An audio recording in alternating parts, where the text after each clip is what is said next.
जींद उपचुनाव पर चौथे राउंड की रिपोर्ट आ चुकी है जिसमें बीजेपी कहीं ना कहीं आगे है, तो आप उसके बारे में क्या कहना चाहोगे? नवनीत, जैसा हमने देखा कि 3 राउंड में जननायक जनता पार्टी ने 1876 वोटों से 3 राउंड में कुल मिलाकर 1876 वोटों से बढ़त हासिल की है।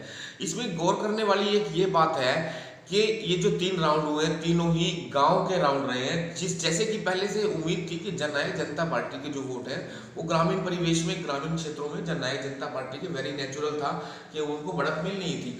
अब जो चौथा राउंड जैसे कि चौथे राउंड की रिपोर्ट हमारे पास आई है, चौथा राउंड शुरू हुआ है, चौथा राउंड खुला है, वो शहरी क्षेत्रों की जो वोट जहां हम बात करें तो चौथे राउंड में भारतीय जनता पार्टी ने जो बढ़त हासिल की है वो शहरी क्षेत्र के जो वोट है वो अब उनकी मतगणना शुरू हुई है, जिसके चलते लगभग 2000 वोटों से भारतीय जनता पार्टी अभी आगे चल रही है। लेकिन भारतीय जनता पार्टी को अभी ज्यादा खुश फहमी में रहने की जरूरत नहीं है, क्योंकि आने वाले जो लास्ट के 3 राउंड हैं, अभी 3 राउंड ग्रामीण क्षेत्रों के मतगणना अभी बाकी है।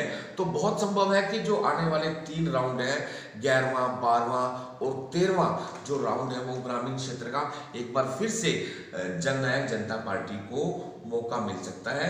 देखिए, मैं पहले भी कह चुका हूं कि चुनाव में संभावनाओं से इनकार नहीं किया जा सकता, क्योंकि पहले से उम्मीद थी कि भारतीय जनता पार्टी के जो वोट है वो शहरी क्षेत्रों में वो बढ़त की ओर वेरी नेचुरल है कि वो बढ़त की ओर जाएंगे, जैसा कि अभी आ रहा है कि 2000 वोटों से भारतीय जनता पार्टी शहरी क्षेत्र के मतदाताओं के जो वोट है वो खुलते ही 2000 वोटों से आगे जा रही है।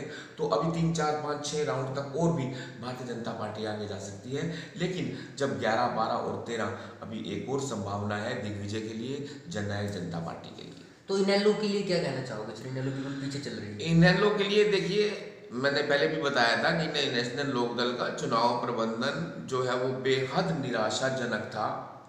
ना तो वो अपने उम्मीदवार को उम्मीदवार के तौर पर स्थापित कर पाए हैं, और ना ही बेहद अच्छे तरीके से जो चुनाव की कमान जो है, चुनाव प्रचार की कमान उनके नेताओं से संभाली नहीं गई, जिसके चलते हो सकता है कि इंडियन नेशनल लोकदल के प्रत्याशी की जमानत तक भी जब्त हो जाए।